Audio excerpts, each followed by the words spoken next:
Hey everyone, today I'm going to be ranking my Metallica albums, all 11 albums, including 72 sorry, 72 seasons, and yeah, I'm going to go from the worst to the best, and I'm going to get this started right away. So my number 11 um, is Metallica's Load and Reload. This album come out in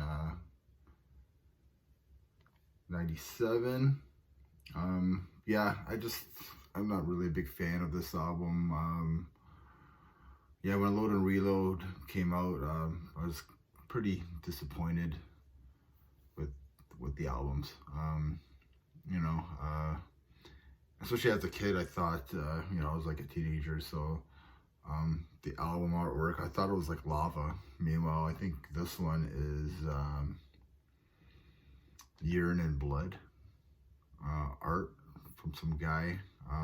Yeah, not, I think the best song that I like on here is The Devil's Dance. So yeah, I think that's their worst album to me. And the next number 10 is, you guys are probably like, oh, this is probably the worst album. It was probably the most disappointing album when it first came out in 2003. But I listened to this album a few times, and after watching the Some Kind of Monster documentary, I watched that a few times, and then it really got me to understand what they were going through, especially James. Like, he was going through some hard times. So when I do listen to this album every once in a while, the snare drum doesn't bother me. If it was like a bit lower in the mix, people probably wouldn't tell. He left it closed. Lars left it closed, but to me, that's Bob Rock's fault. To me, this album is like their best demo, garage demo album.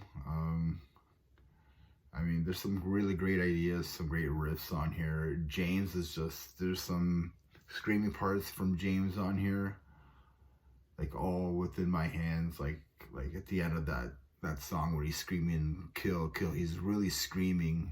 There's a lot of parts on here that he's really screaming his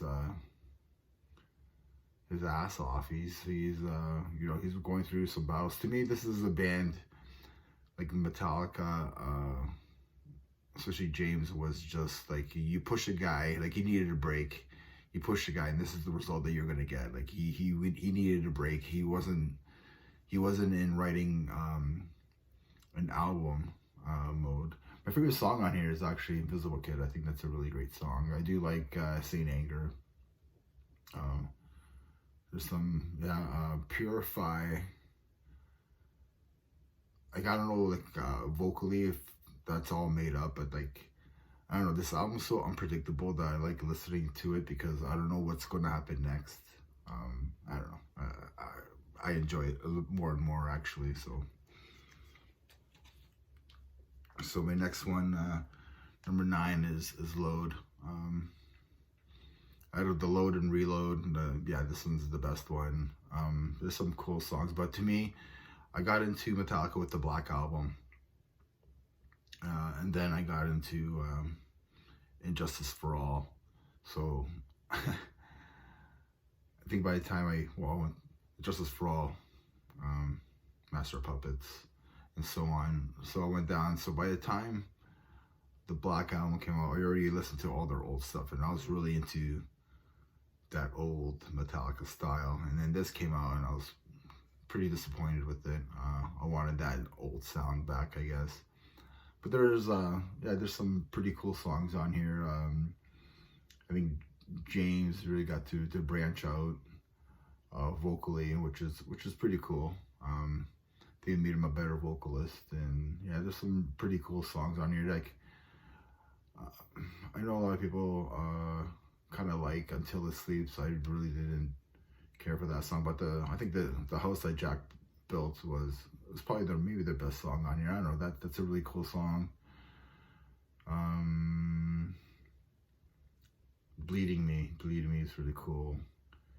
In The Outlaw Torn is another cool song. Yeah, it's not bad. Again, I think this one's the Semen and Blood, which my younger self thought it was Lava. So you think Cannibal Corpse is disgusting with their artwork? I think this is disgusting.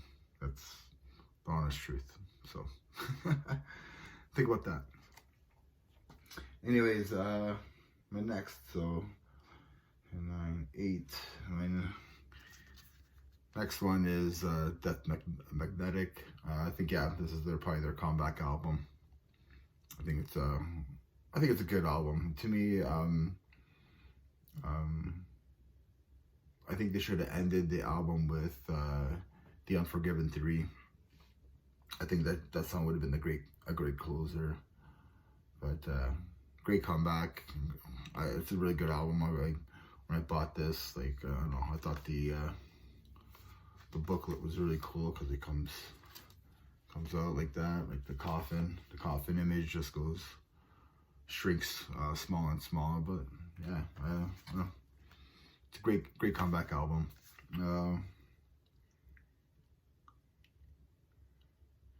I think Unforgiven 3 is probably my favorite song on here. Even though it's a little bit softer, but it's really good. Really good. Next one, number 7, I have Hardwired to Self-Destruct. This album, I mean, with everything in my life at that time, like in 2014, I got married. Before that, I met my wife and everything. So I was listening to less and less metal at the time. And then, especially when my son was born and stuff, and then this album came out, and then I was like, oh, I gotta get this album. It kind of got me back into listening to metal a lot more, because I kind of forgot I was listening to the same old thing, and then I kind of went back listening to grunge a little bit more. I think some classic rock, went back to listening to some 70s stuff, and yeah, and this album came out and got on its release date, and then it kind of brought me back into listening to thrash metal again, and some heavier stuff. You know, I think, again, I think everybody says that the first like 6 songs are amazing. I think even Man Unkind is an awesome song. Spit Out the Bones, one of the best songs. I mean, there is a couple songs you could probably skip on here, but they're okay. Like Murder One and Am I Savage was probably the 2 because, but the rest of the songs on here are amazing. I think they're really good. The first, yeah, I think I could easily listen to from Hardwired all the way down to Man Unkind. Even Here Comes Revenge it's a good raging tune, actually. Here Comes Revenge. I don't know. It's a really good album. I like it a lot. So my next album is the new one, 72 Seasons. I did do an album review on this, and I just think it's a really solid album. I think it's a combination of everything that they've done. You can really hear their influences on this, of like the heavy metal. Like you could hear the old school heavy metal on here, and you could hear the southern rock style or southern groove, whatever you want to call it. Metallica's a really big fan, I think, of like Alice in Chains, and they're really good friends with COC, like Pepper Keenan. So I think you can hear some Alice in Chains and some southern rock COC style on this album, and you can hear the influences of the heavy metal stuff, like in the speed metal stuff. Like you can hear that on here. So it's I think that's why I really like this album. Anyways, the next I think I think we always know what the top 5 Metallica albums are. It's no secret. It's always the same 5 albums in everybody's. Every once in a while, I think one time I seen Load high up. But yeah, my top 5. So here's number 5 is Kill 'Em All. I mean, that's my number 5. Number 4 is the Black Album. I mean, you could probably switch these. Doesn't really matter to me. Really good album. Great, amazing debut from the debut from '83. You know, this turned to this. This was my number 4. This got me into metal. Got me into heavier stuff. You know, great gateway album. So '91, this album came out. Hard Work. This is what happens. If it wasn't for this album, yeah, I think it would probably be less metalheads, maybe. I don't know, but whatever. I'm not gonna play that game. Yeah, maybe my favorite song on here could be. I always love like wherever I may roam is probably my favorite. Is it Through the Never? Like that opening riff. Like, what a metal riff, man. Like, I don't know, this so good. This album's so good. Anyways, so my top 3 Metallica albums are, you guess the next one. I gotta go with And Justice for All is the next one. This is the second Metallica album that I ever bought and got into, and man, it was just like going from the Black Album and then buying this. Like, I was just amazed. Like I'm not Glenn Fricker, so I didn't even notice the bass at all. So I mean, really, like, I'm not Glenn Fricker, so especially back then, I didn't notice there was no bass on here, or very little bass. I just noticed that it's so crisp. The songwriting on here was so good. It's so progressive. Like, my favorite song from Metallica, I have so many, but like, there's one. Dyer's Eve is just another amazing song.